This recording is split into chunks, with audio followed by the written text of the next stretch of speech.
This was supposed to be a journey of faith. But on Monday, November 17th, for a group of Indian nationals on pilgrimage, it turned into an absolute nightmare on a Saudi Arabian highway. So in this explainer, we're going to break down what happened, where it happened, and the really tough questions, how and why. You have to understand, this wasn't just a trip. It was a deeply spiritual journey. These pilgrims had just completed their Umrah in Mecca and were making their way to Medina. And then, just like that, in a flash of fire, everything changed. That journey was cut short in the most catastrophic way imaginable, sending shockwaves all the way from Saudi Arabia back to India. To really get our heads around the scale of this, we have to start with the people, the immense and tragic human cost of it all. 45. Just let that number sink in for a second. That's how many Indian Umrah pilgrims lost their lives in this crash. It's a staggering figure, and behind it are dozens and dozens of shattered families. So who were they? Well, the vast majority were from Hyderabad in India. And just listen to this. The deceased included 20 women and 11 children, a devastating loss. But to really truly understand the depth of this tragedy, get this. One single family lost 18 of its members. Grandparents, parents, children. 3 generations, all gone in an instant. In the midst of all this darkness and loss, there's one incredible story of survival. Out of every single passenger on that bus, only one person made it out alive. His name is Mohammad Abdul Shoaib. And his escape it's just unbelievable, really. The bus hits the tanker, and it's immediately engulfed in flames. He somehow, in that chaos, managed to smash a window and leap from the moving, burning vehicle. He survived, but with serious injuries, and he's the only person who can bear witness to what happened inside that bus. Okay, so to understand this properly, we need to get into the specifics. Let's pinpoint exactly where and when this disaster took place. Right, so this all happened in Saudi Arabia. The bus was on the main route that connects Mecca to Medina. Like we said, the pilgrims were done with their Umrah and were heading to the next holy site. The exact spot was a stretch of highway in an area called Mufrihat, about 160 kilometers away from their destination in Medina. The collision happened in the dead of night, really early on a Monday morning. And here's the detail that makes it even more tragic.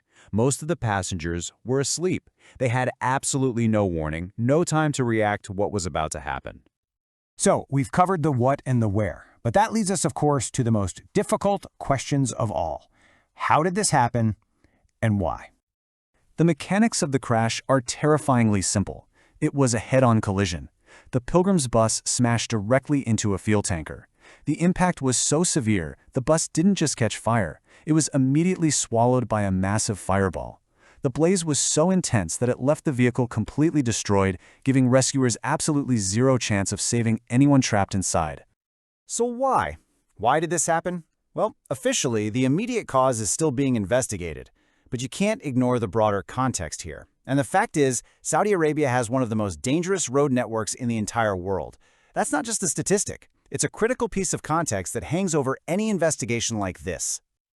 To put that danger into perspective for you, here's a number, 19.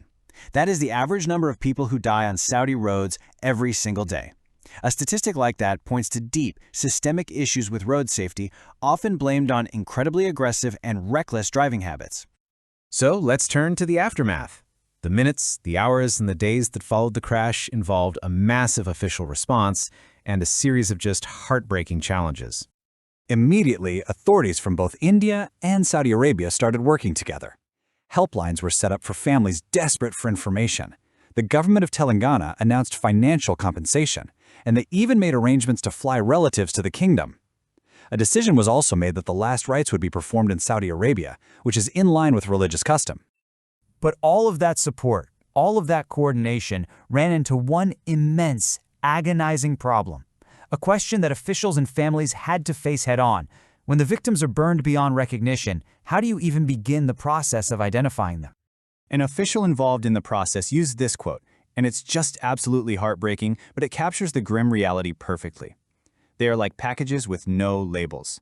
It tells you everything you need to know about the state of the remains and why visual identification was simply impossible. So, the crucial point here is that any sense of closure for these families now depends entirely on science. It's all down to the slow, painstaking process of matching DNA samples. That is the only way to give the victims their names back and provide families with the certainty they so desperately need. And that leaves us with this one last heavy thought.